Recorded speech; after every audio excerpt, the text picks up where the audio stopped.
So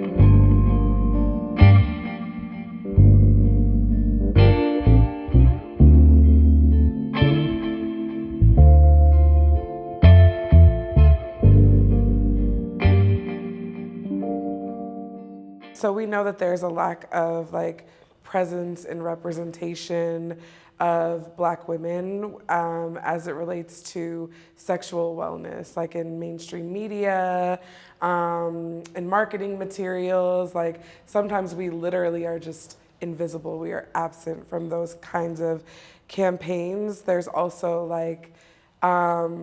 historically, Black people in general have been taken advantage of by the medical system, and so even establishing trust with providers can be really difficult. And at the same time, the numbers of Black women being diagnosed with HIV and AIDS has risen, and experts don't really know why that is. And so I think the first question I wanted to ask was just around sexual wellness. Like, what advice would you guys give to someone who wants to enhance their sexual wellness? I think anytime we're presented with statistics like that, I always find it interesting that we have this thing over here that is not being marketed to a specific demographic of people, and then we also see that there are high rates of STIs within that certain demographic. So it kind of begs the question, why is it not being marketed to this specific population of folks? And I'm sure there are many, many reasons for that, but I also think that is where the personal responsibility has to come in line for us to, like you said, get educated, advocate for ourselves when we are in the space of talking to our doctor as far as, can I get checked, just ask for a full panel, anything. Since we already know they are hell-bent on leaving us out of the conversation. So, your health is your responsibility in this regard. And I think the more we can normalize that empowerment piece, the more that also spreads. So if you're doing it, make sure you also bring your friends into the conversation, and, each one teach one, so.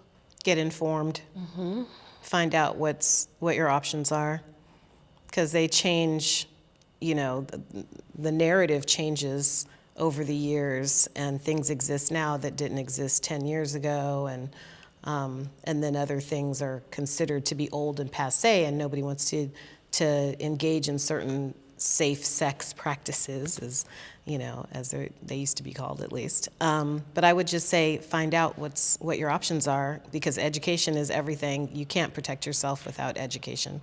I know for me, when I go to the doctor, I'm asking all the questions, and I'm also letting them know that they don't really make time or resources available for Black women. And so letting them know, I know y'all might not care, but I definitely care. So here's kind of what we're gonna do. And I think also setting that precedent with my partner too, asking if they got tested, and if they can't produce results, then we're not having sex. Or if I don't feel like there's that communication, or there's something missing, then it's gonna be a no. Yeah, give me them results. Literally that. Literally What's up with them results? I think oftentimes, specifically with folks who identify as women, they will be like, he got checked, so I don't need to. They got tested, so I don't need to. You absolutely need to. Even if you're in a monogamous dynamic, people lie. Things lie dormant and might not show symptoms in that human and their, immune system, but in yours, something could pop up. And so I think, just putting it on the table and having the conversation. It doesn't have to be anything super dramatic, and if you're finding that they can't answer it, that's a pink flag or a red flag, whatever you want to call it.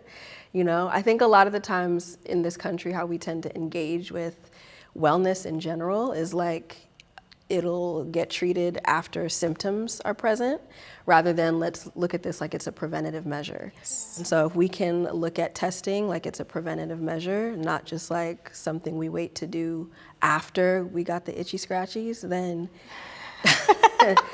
then I think that can also help to decrease some of the stigma and the shame that goes along with it. Yeah, and not assuming that your partner is as hygienic as you, and asking about their body care practices, and letting them know, like, hi, I'm a germaphobe and I need to make sure these things before I engage with you. Like, just talking about that type of stuff, ripping the Band-Aid off, making it normal. Like, just asking questions, getting curious. I think curiosity is the biggest thing that makes things feel less uncomfortable, is just being like, when's the last time your balls itched? I'm screaming. And why? And why did they do that?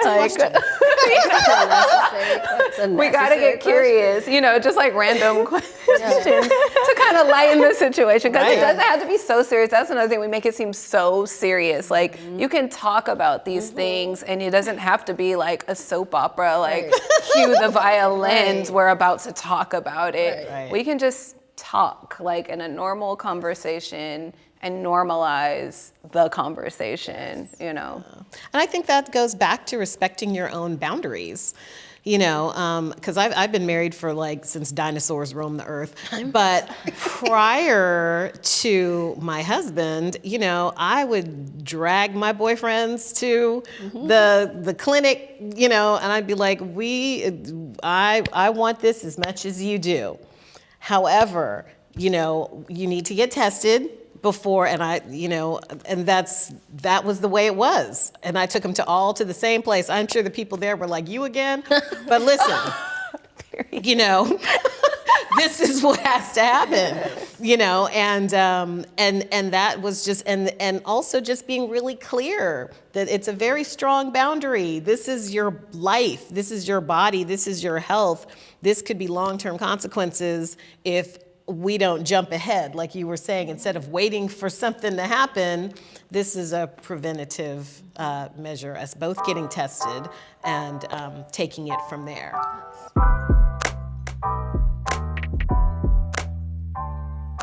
Well, how can our community normalize discussions about PrEP, which is a pill that you take daily that prevents HIV? I think, as we've talked about previously, is just normalizing the conversation. You can take it like you take birth control. Men can take it, women can take it, and I think it's high time men take some responsibility, especially in the age of polyamory and having multiple partners. That's so normalized, honestly, now, that people having multiple partners, it only makes sense to protect all partners involved. So taking a daily pill seems like a vitamin. You take pills for your health, for your wellness, and your sexual health is a part of that. I think having just more information and more resources available, I know we kind of talked about this before, is super helpful, because I think a lot of times there's stigma around resources like PrEP. What can we take to make sure that our sexual wellness is, that we're taking care of it to the utmost regard. And I think a lot of times it's, lack of vocabulary, lack of understanding, lack of resources. And so again, as we think about really setting ourselves up for success, setting our partners up for success, it looks like having these conversations and really asking, what can I do to just make sure that I'm being the most safe that I can be, that my partner is being the most safe that they can be, and that we're doing what we can to protect each other.